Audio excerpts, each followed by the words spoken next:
కార్యాలయంపై దాడి జరగడం తెలిసిందే. దీనిపై టీడీపీ జాతీయ ప్రధాన కార్యదర్శి నారా లోకేష్ స్పందించారు. సైకో జగన్ కాలకేయ సైన్యం మీడియా లక్ష్యంగా దాడులు చేస్తోందని అన్నారు. అనంతపురం జిల్లాలో ఆంధ్రజ్యోతి ఫోటోగ్రాఫర్ అంతం చేసేందుకు యత్నించారని మండిపడ్డారు. కర్నూలు ఈనాడు కార్యాలయంపైకి ఎమ్మెల్యే కాటసాని రౌడీ ముక్కల్ని వదిలారని ఆరోపించారు. ఈనాడు పత్రికా కార్యాలయంపై వైసీపీ దాడులు అటవిక పాలనకు పరాకాష్టాన్ని విమర్శించారు. మీడియాపై సైకో జగన్ ఫ్యాక్షన్ దాడులను ఖండిస్తున్నామని తెలిపారు. టీడీపీ రాష్ట్ర అధ్యక్షుడు అచ్చెన్నాయుడు కూడా కర్నూలు ఈనాడు కార్యాలయంపై దాడిని ఖండించారు. వైసీపీ పాలనలో పత్రికా స్వేచ్ఛకు సమాధి కట్టారని తీవ్రస్థాయిలో స్పందించారు. విలేకరుపై మీడియా సంస్థలపై దాడులు చేసే నీచ సంస్కృతిని జగన్ అనుసరిస్తున్నారని మండిపడ్డారు. ప్రభుత్వ వైఫల్యాలను ప్రశ్నిస్తే దాడులు, దౌర్జన్యాలతో వేధిస్తున్నారని తెలిపారు. పత్రికా కార్యాలయంపైనే దాడి జరిగితే సామాన్యులకు ఏం రక్షణ ఉంటుందని అన్నారు.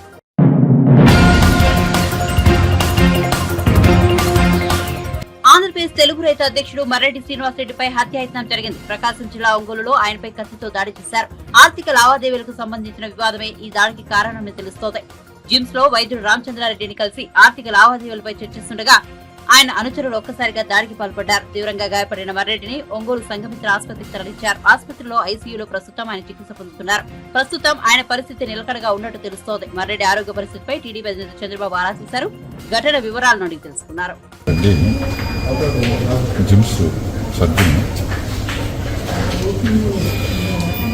బాపట్ల తెలుగుదేశం పార్టీ నుంచి టికెట్ నేను తెలియజేసుకుంటా ఉన్నాను.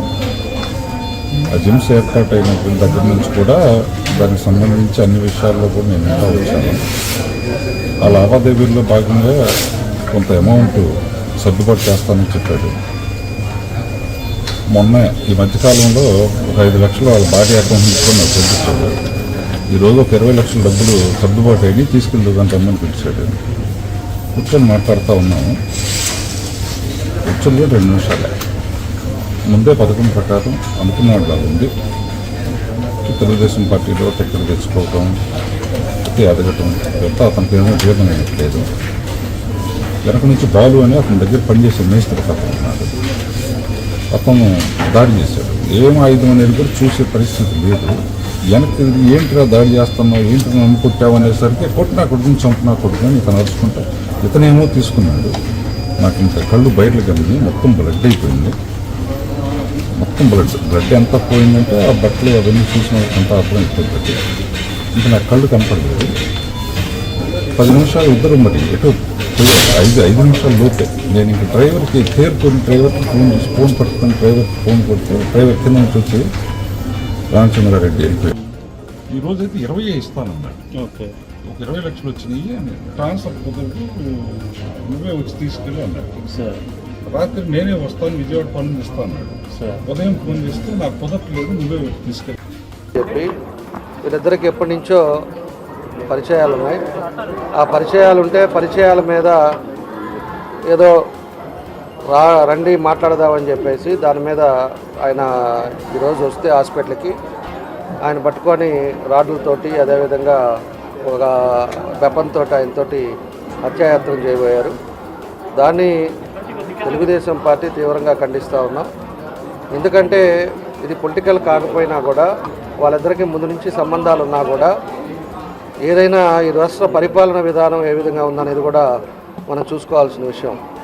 ఇప్పుడు ఒంగోలులో కూడా ఇలాంటి పరిస్థితులు లేవు. ఒంగోలులో ఇప్పుడు ఈ ఫ్యాక్షన్ ముఖ్యమంత్రి వచ్చిన తర్వాత అదేమంటే ఏదైనా దౌర్జన్యం చేయొచ్చు, ఏమైనా చేయొచ్చు అనే రీతిలో ఉన్నాడు. ఈరోజు ఆయన జస్ట్ రాడ్ మిస్ అయింది కాబట్టి ఒక సైడ్ తగిలింది కాబట్టి ఇంకో సైడ్లో బ్రెయిన్ సైడ్ తగలలేదు కాబట్టి ఆయన సేవ్ అయ్యాడు. కాబట్టి దీన్ని ఎస్పీ గారు కూడా దీన్ని సీరియస్గా తీసుకోవాలి. ఇలాంటి పరిస్థితులు ఇక్కడికి రాకూడదు.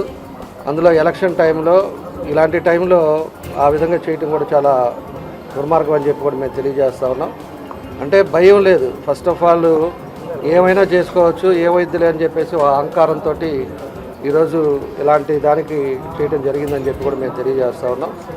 కాబట్టి అతని మీద అటెంప్ట్ మర్డర్ కేసు పెట్టి అతను ఇమీడియట్గా రిమాండ్కి పంపాల్సిన అవసరం కూడా 307 బుక్ చేయాలని చెప్పి కూడా మేము తెలుగుదేశం పార్టీ తరఫున కోరుతా ఉన్నాం. ఇలాంటి పరిస్థితి ఇలాంటి 2 నెలల్లో ఎలక్షన్ పెట్టుకొని ఇలాంటి పరిస్థితులు కూడా రాకుండా ఇక ముందు కూడా చూసుకోవాల్సిన అవసరం కూడా ఎస్పీ గారు పోలీస్ యంత్రాంగం మీద ఉంది. ఈరోజు ఏదో మాయ చేసి తప్పిద్దాం, ఏదో విధంగా దాని మీద కేసు పెట్టకుండా ఇబ్బందులు లేకుండా ఏదో తెలుగుదేశం అని చెప్పేసి ఒక కారణాలు చేతకని చేస్తే తప్పకుండా దానికి ఏం చేయాలనేది కూడా తర్వాత తెలుగుదేశం పార్టీ తరఫున మేము కూడా ఒక నిర్ణయాలు తీసుకునే పరిస్థితులు వస్తాయని చెప్పి కూడా మేము తెలియజేస్తూ ఉన్నాం. కానీ ఇది పొలిటికల్ గొడవ కాకపోయినా ఒక మనిషి మీద ఈరోజు అటెంప్ట్ చేయడం అనేది అది మంచి సంస్కృతి కాదని చెప్పేసి కూడా మేము తెలియజేస్తూ దీని మీద పోలీసు యంత్రాంగం ఇమీడియట్గా అతన్ని అరెస్ట్ చేసి దాన్ని అటెంప్ట్ మర్డర్ కింద కేసు ఫైల్ చేయాలని చెప్పి కూడా మేము తెలియజేస్తాం.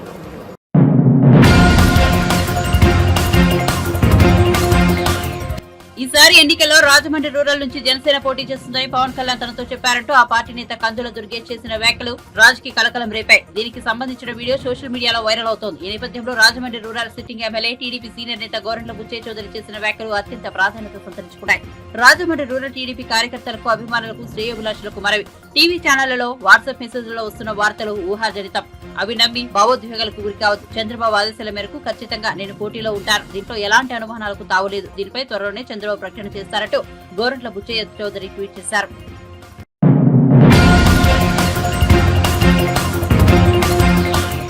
కేంద్ర ఆర్థిక శాఖ మంత్రి నిర్మలా సీతారామన్ ఏపీ పర్యటనకు వచ్చారు. పశ్చిమ గోదావరి జిల్లా నరసాపురం మండలంలో పర్యటించారు. నిర్మలా సీతారామన్ పీఎం లంక వద్ద డిజిటల్ కమ్యూనిటీ సెంటర్ ను సందర్శించి అక్కడ నైపుణ్యాభివృద్ధి శిక్షణ పొందుతున్న విద్యార్థులతో మాట్లాడారు. ప్రధానమంత్రి విశ్వకర్మ స్కీమ్ లో భాగంగా శిక్షణ పొందుతున్న మహిళలతో ముచ్చటించారు. ఈ సందర్భంగా నిర్మల మీడియాతో మాట్లాడుతూ పీఎం లంకలో సముద్ర కోత నివారణకు కేంద్రం చర్యలు చేపడుతున్నట్లు వెల్లడించారు. జాతీయ స్థాయిలో ఇది పైలట్ ప్రాజెక్టుగా చేపడుతున్నామని, ఈ తరహా ప్రాజెక్టు దేశంలోనే ఇదే మొదటిదని తెలిపారు. పీఎం లంకలో రక్షణ గోడ నిర్మాణానికి టెండర్లు ఖరారయ్యాయని, త్వరలోనే నిర్మాణ పనులు ప్రారంభమవుతాయని నిర్మలా సీతారామన్ వెల్లడించారు.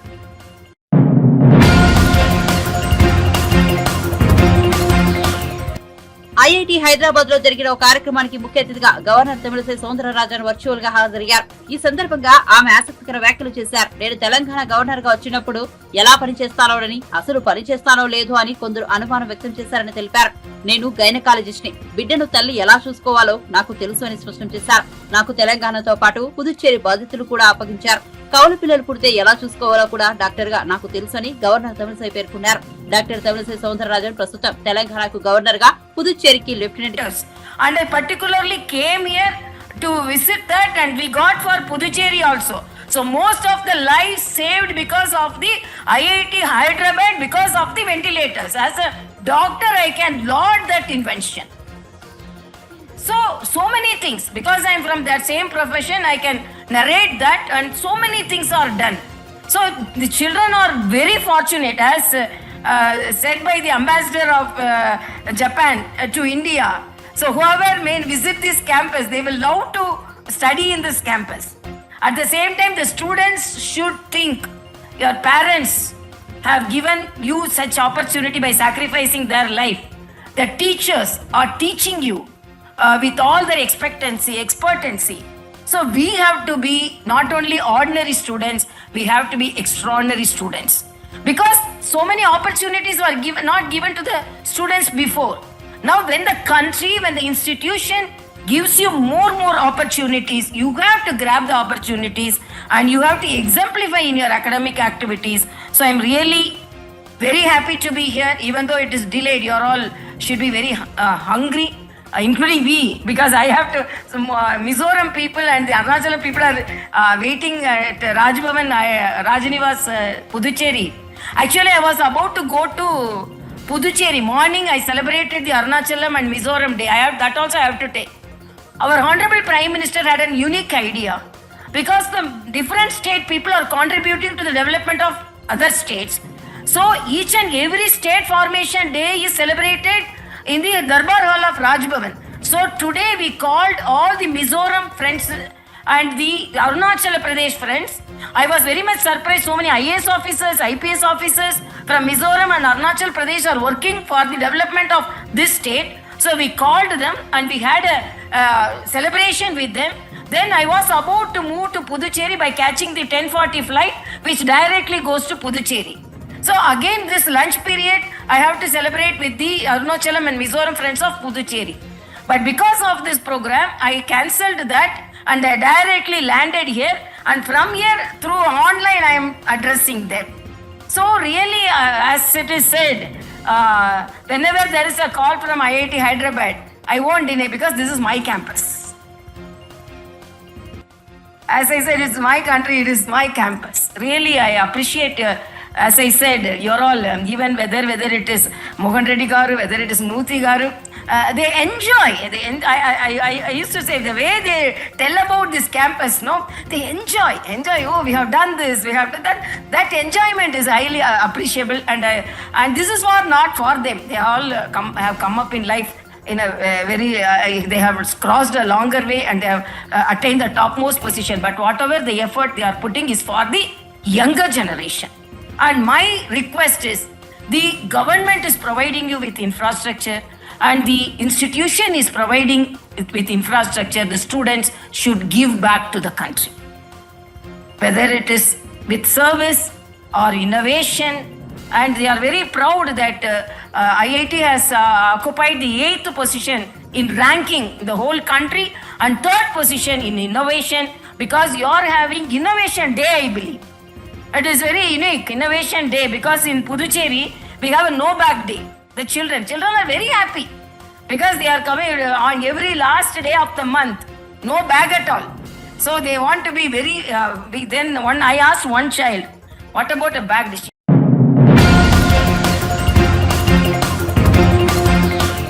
టీడీపీ అధినేత చంద్రబాబుపై మంత్రి పెద్దిరెడ్డి రామచంద్రారెడ్డి మరోసారి విమర్శలు గుర్తించారు. సొంత నియోజకవర్గం కుప్పంకే ఏమీ చేయని చంద్రబాబు జిల్లాకు ఏం చేసి ఉంటారని ఎద్దేవా చేశారు. 14 ఏళ్లు సీఎంగా ఉండి కూడా సొంత నియోజకవర్గానికి నీరు అందించలేకపోయారని విమర్శించారు. చంద్రబాబు ఎలాంటి అభివృద్ధి చేయలేదనే విషయం కుప్పం ప్రజలకు కూడా తెలుసని అన్నారు. కుప్పంకు నీరు అందించాలనే ఆకాంక్షతో ముఖ్యమంత్రి జగన్ పనిచేశారని పెద్దిరెడ్డి కొనియాడారు. ఇప్పటికే హంద్రినీవా జలాలు కుప్పం నియోజకవర్గంలోకి వచ్చాయని, వచ్చే ఏడాది కుప్పం ప్రజలకు పుష్కలంగా నీరు అందుతుందని చెప్పారు. అన్నా క్యాంటీన్ అని చెప్పి 10 మందికి ట్రాక్టర్లు తీసుకొచ్చిన భోజనం పెడుతున్నారని, ఇలాంటి క్యాంటీన్లు ఉన్నా ఒకటే లేకున్నా ఒకటేనని ఎద్దేవా చేశారు. తాము రాజన్న క్యాంటీన్ పేరుతో ఎంతమంది వచ్చినా భోజనం అందిస్తున్నామని చెప్పారు. సీఎం జగన్ కుప్పంలో పర్యటించబోతున్నారు. ఈ నేపథ్యంలో ఏర్పాట్లను పెద్దిరెడ్డి పరిశీలించారు. ఈ సందర్భంగా ఆయన మాట్లాడుతూ ఈ వ్యాఖ్యలు చేశారు.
కోస్తాంధ్ర క్రీడా పోటీలు నిర్వహించగా సీఎం జగన్, మంత్రి రోజా పలు సందర్భాల్లో క్రికెట్ ఆడారు. రోజా కబడ్డీ కూడా ఆడారు. దీనిపై నర్సీపట్నం శంకరరావు సభలో టీడీపీ నేత అయ్యన్న పాత్రుడు వ్యంగ్యాస్త్రాలు సంధించారు.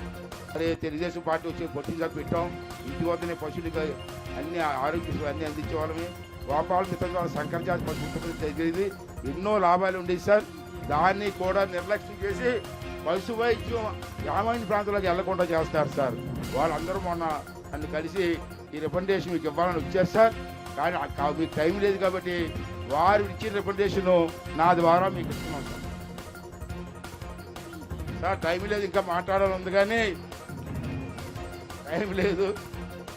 ఇవాళ ఇవన్నీ కొన్ని విషయాలు దృష్టిలో పెట్టాను సార్. ఇవాళ అలాగే నర్సీపట్నం మున్సిపాలిటీ ఇప్పుడు నుంచి పురాతన నుంచి ఉన్నటువంటి అల్లూరి సీతారామరాజు గారిని అడయాడిన ప్రాంతం మీరు ప్రత్యేకమైనటువంటి దృష్టి పెట్టి రాబోయే ప్రభుత్వం మందే సార్. ఎవడ కూడా ఆపలేడు. ఇది తథ్యం. వదలరా. కొంతమంది వాలంటీర్ల ద్వారా ఏదో బెదిరిస్తున్నారని తెలిసింది. బెదిరవలసిన పని లేదు. నా మీద 17 కేసులు పెట్టాడు. ఏం పీకాడండి? ఏం పీకాడు? మాట్లాడితే కేసు పెడతాడా? ఎవడెవరు నా మీద కేసు పెట్టడానికి? నువ్వు ఎన్ని తప్పులు చేస్తే ఆ తప్పులు తప్పు అని చెప్తాను. భయపడే ప్రసక్తి లేదు. మాకు రాజకీయ జీవితాన్ని ఇచ్చింది నందమూరి తారక రామారావు. ఈ నరాలు రామారావు గారి తాలూకు పౌసు నిండుంది. మాకు భయం పడే ప్రసక్తి లేదు. మీ అందరికీ మనం చేస్తాను. నేను బ్రతికుండగా మీ మీద ఏగవాళ్ళు నేను ఒప్పుకోను. ఎవడైనా నాయకులు మిమ్మల్ని బెదిరించినా, మొన్న ఎవడో అన్నాడట, వీరి గారి కాంగ్రెస్ వైసీపీ పార్టీ ఓటైపోతే మీ తాలూకు పథకాలు పోతాయని. ఎవరాళ్ళు ఇచ్చిందని పథకాలు నా కొడకల్లారా, రేపు ఇంటికి జైలుకి పోతారా మీరు? మేమిస్తారా పథకాలు అని చెప్పి ధైర్యంగా చెప్పండి. మీ అండగా నేను ఉంటాను, మీకు తోడుగా నేను ఉంటాను, నా తోడుగా లోకేష్ గారు ఉంటారు. ఏం కావాలి మనకి? అంచేత మీరందరూ కలిసి రాబోయే ఎన్నికల్లో మన కోసం కాదు, మన భవిష్యత్తు కోసం కాదు, మా భవిష్యత్తు కోసం కాదు, ఈ రాష్ట్ర భవిష్యత్తు కోసం, మన పిల్లల భవిష్యత్తు కోసం మీరందరూ కూడా కష్టపడి తెలుగుదేశం పార్టీకి ఓటేయాలని చెప్పి మీ అందరినీ కూడా మనస్ఫూర్తిగా ప్రార్థిస్తున్నానండి. ఏమమ్మా, మనకు డబ్బులు ఇవ్వడానికి ఆడితే డబ్బులు లేవట. మనం ఆడుకుందో రా అంటాడు. ఆడుకుందో రా, చూసారా పోస్టులో? ఆడుకుందో రా అంటాడు. రోజు ఒక బ్యాటు, ఈడొక బ్యాటు తెగాడేస్తున్నారండి. మనం చూశారు కబడ్డీ ఆడుతుంది రోజా. టీవీలో చూశాను. ఎవరమ్మా అని చూశాను. రోజా ఎలాగాడుతుంది సార్? బలిసిన అడుగు పంది కబడ్డీ ఆడతాకూడదు. బలిసిన అడుగు పంది కబడ్డీ ఆడినట్టుంది. ఏంటండి నాకు అర్థం కాదు. దానికోసం 800 కోట్లు ఖర్చట. 800 కోట్లు ఖర్చట. మనకి ఇవ్వడానికి డబ్బుల్లో, కరెంటు బిల్లు కట్టడానికి డబ్బుల్లో వీడికి మాత్రం 800 కోట్లు బ్యాట్ ఆడతాడట. చూసారు సిద్ధం? చూసారు పోస్ట్లో రోడ్లు పెట్టాడు. జైలుకి సిద్ధం. మంచి మాట చెప్పాడు, కరెక్ట్ అయిపోయాడండి. నేను జైలుకి పోవడానికి సిద్ధం అంటున్నాడు. సిద్ధం అంటే అది మీరు ఏదో అనుకుంటున్నారు. సిద్ధం అంటే మీరు ఏదో అనుకుంటున్నారు. నేను జైలుకి పోవడానికి సిద్ధం అంటున్నాడు. అది ప్రచారం చేసుకోవడానికి 100 కోట్లు ఖర్చు పెట్టండి. 100 కోట్లు. నా కొడుకు 6 కిలోమీటర్లు వెళ్ళాలంటే హెలికాప్టర్ కావాలి. జనాలు వెళ్ళలేడు. ఇటువంటి సైకో గారిని, రాక్షసి నా కొడుకుల్ని రాజకీయ సమాధి చేయాలని చెప్పి మరొకసారి మీ అందరి మనస్ఫూర్తిగా కోరుకుంటూ, మరి ఈవేళ ఎంతో ఎండగా చూశాను నేను.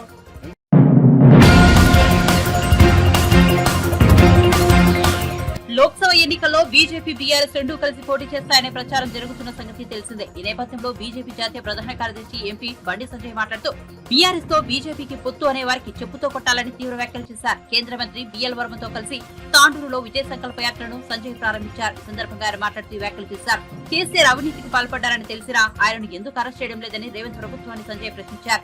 కేసీఆర్ కుటుంబ ఆస్తులను ఎందుకు జప్తు చేయడం లేదని నిలదీశారు. కాంగ్రెస్, బీఆర్ఎస్ పార్టీల మధ్య లోపాయికారి ఒప్పందం ఉందని పేర్కొన్నారు. ఎన్నికల హామీలను అమలు చేయని కాంగ్రెస్ ప్రభుత్వాన్ని అసెంబ్లీలో బీఆర్ఎస్ ఎందుకు ప్రశ్నించలేదని అడిగారు.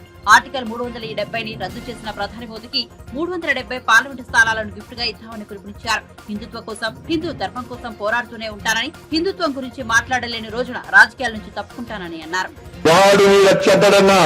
భారతీయ జనతా పార్టీ మద్దతు భయపడకుండా మతతత్వ పార్టీ అయినా భయభంగం తప్ప 80% హిందువుల కోసం కొట్లాడే పార్టీ భారతీయ జనతా పార్టీ. ఇవాళ మీరు కేవలం ఒక వర్గం ఓట్ల కోసం కక్కుర్తి పడి ఇవాళ దేవుని 15 నిమిషాలు సమయం ఇస్తే నరకాంతరం మేపడుతూ బీఆర్ఎస్ పార్టీ వారు. ఇవాళ మన కాంగ్రెస్ పార్టీలు వాళ్ళతో నిలుతున్నా మైనార్టీ డిక్లరేషన్ ఇచ్చిన కాంగ్రెస్ పార్టీలు ఎన్నో పార్టీలు బీఆర్ఎస్ పొత్తెట్టుకున్నా కానీ భారతీయ జనతా వారు ఇక్కడ పెట్టిన మన తబ్లికి జమ ఇక్కడ పెట్టింది ఇక్కడే కదా ఈ జిల్లానే కదా. ఎట్లా పరీక్ష ఏం చేసిరు మరి? ఇట్లా కూర్చున్నారా మీరు? ఏంటో మీరు ఏం చేసిరు గారు? నేనైతే ఏం చేసి తెలుసా, చక్కన కాశాజన నీ అయ్య జాగిరారే ఎందుకు వస్తారా, నీ తాత జాగిరారే పక్క పోలేనా మీరు? పోలే అన్నా. ఇంకోసారి తెలియజేస్తారు ఒక్కొక్కరి బట్టలు ఊడేసి రోజు ఉడికేనా. నేను వస్తానా మీకోసం, వాళ్ళు ఎవరైనా ఏమని జాగిరా, తాత జాగిరా అయ్య జాగిరా వచ్చి మీటింగ్ పెట్టుకోవడానికి. మీరు చేత కాకుండా మీరు ఇంట్లో అంటారు కాబట్టి, జై శ్రీరామ్ అంటలేరు కాబట్టి, మీరు హిందుత్వం గురించి మాట్లాడుతున్నారు కాబట్టి తెలంగాణ రాష్ట్రం ఎక్కడ పోకుండా ఇక్కడికి వచ్చి మీటింగ్ పెట్టుకోవాలంటే మీతో నామూషన్నా. ఇంకొక పెట్టిస్తారా? ఈ తెలంగాణ రాష్ట్రం 2 కోట్లు ఇచ్చిందన్న. వీళ్ళు ఎవరు జాగ్రత్త పైసలు ఇచ్చేది? ఎందుకు ఇస్తారన్న పైసలు? మరి హిందువులు నరికి చంపుతున్నారంటే వాళ్ళు బాంబులు వేస్తున్నారు ఇక్కడ తెలంగాణ రాష్ట్రంలో దేశంలో. అది నిషేధిత సంస్థ అన్నా. అది ఆ సంస్థ వచ్చి మీటింగ్ చేయడం పెడితే మీరెట్లా భరించారన్నా? లాస్ట్ నేనే చెరుపడిచ్చినామా కాబట్టి దయచేసి కేసీఆర్లతో గేలే ఏంటంటే కేసీఆర్ చూపట్టు ఏ టైం ఇప్పుడు టైం ఎంతైంది ఇప్పుడు ఎంతైంది టైం ఎంత? ఇప్పటికి 3 పెగ్గులు అయిపోయినా వచ్చి సరిగ్గా ఇప్పటికే 3 పెగ్గులు అయిపోయినా వచ్చి మళ్ళీ స్పీడ్ చూస్తే టీ వెళ్ళగొడతాడు ఆయన డీపీ కొడుతుంది. కానీ తమ్ముడు దయచేసి ధర్మం కోసం పనిచేయండి, దేశం కోసం పనిచేయండి, నరేంద్ర మోడీ గారి కోసం పనిచేయండి, భారతీయ జనతా పార్టీ కోసం పనిచేయండి. ఈ చేతులలో ఎంపీని భారతీయ జనతా పార్టీ అభ్యర్థిని గెలిపించడానికి మీరందరూ కష్టపడి పనిచేయండి. ఇలా గెలిచిన తర్వాత ఇదే వికారాబాద్ చౌరస్తాకు మేమందరం వస్తాం, మీతో పాటు పక్కా డాన్స్ చేస్తాం, జోష్ నింపుతాం.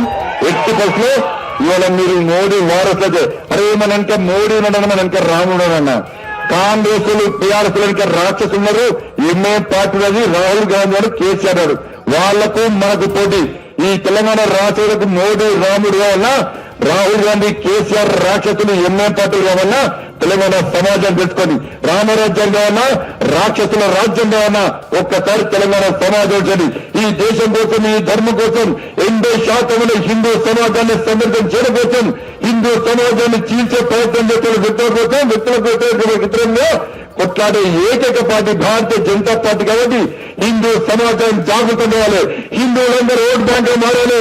రాముని గుడి కట్టించిన నరేంద్ర మోడీ వల్ల రేపు నరేంద్ర మోడీ గారు ప్రధానమంత్రి కాకుంటే, ఈ దేశంలో భారతీయ జనతా పార్టీ రాజ్యం కాకుంటే, కాంగ్రెస్ రాజ్యం వచ్చేదంటే మళ్ళా రాముని గురి గురించి ఇలా బాబ్రీ మసీదు కట్టడానికి ప్రయత్నం చేస్తారు. కాబట్టి రాముని గురి శాశ్వతంగా ఉండాలంటే, రాముడు మీ అందరి దేవుడైతే, రాముని వారసులైతే ఎట్టి పరిస్థితుల్లో ప్రతి భారతీయుడు, ప్రతి హిందూ కూడా నరేంద్ర మోడీ గారి పువ్వు గుర్తు మీద ఓటు వేయాల్సిందే.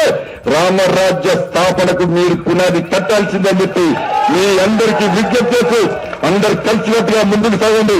ఎట్టి పక్క కష్టపడి పనిచేయండి, రోజు 5 గంటలు పనిచేయండి. ఈ చేవెలలో భారతీయ జనతా పార్టీ ఎట్లా గెలవ చూద్దామన్నా పక్కా సిద్ధమా లేదా? మీరు పక్కా సిద్ధమా లేదా? పక్కా. జై శ్రీరామ్, రామ లక్ష్మణ జానకి. నరేంద్ర మోడీ గారి నాయకత్వం, జేపీ నడ్డా గారి నాయకత్వం, కిషన్ రెడ్డి గారి నాయకత్వం. జై శ్రీరామ్. అన్నా జైలుకున్నా కానీ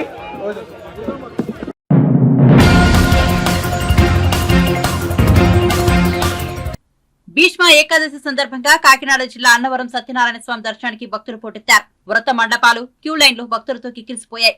రద్దీ నేపథ్యంలో తెల్లవారుజాము 1 గంట నుంచే వ్రతాలు, సర్వదర్శనాలు ప్రారంభించారు.